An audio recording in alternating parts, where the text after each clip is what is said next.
이번에 사야겠더니 이게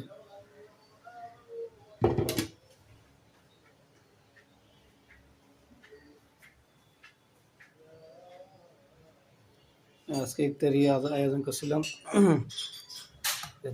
চলে যাওয়ার সময় গেছে যে বাসার হুজুর মাস্টার আছেন তাদেরকে সব ইফতার করাচ্ছি। পাশাপাশি আমাদের বাড়ির শহর বলছি সে আসতে পারে না, আমার বাসা ফুলারে বলছি সেও আসতে পারে না। তো আয়োজন করছি, আল্লাহ কবুল করুক। ভালোভাবে পরিবেশ সামাজিকভাবে হয়তো দেশের নাগরিকরা সামাজিকভাবে করতে পারতেছি না। তো মসজিদের মসজিদের জন্য 5,000 টাকা ইয়াসিনের কাছে দিয়ে রেখেছি, ইসু কাকার ছেলে, সেইটা সুবিধা মতো দেশে দিবে, তখন সবাই নিয়ে যাবে, পাই যাবে। আশা করি। আসসালামু আলাইকুম।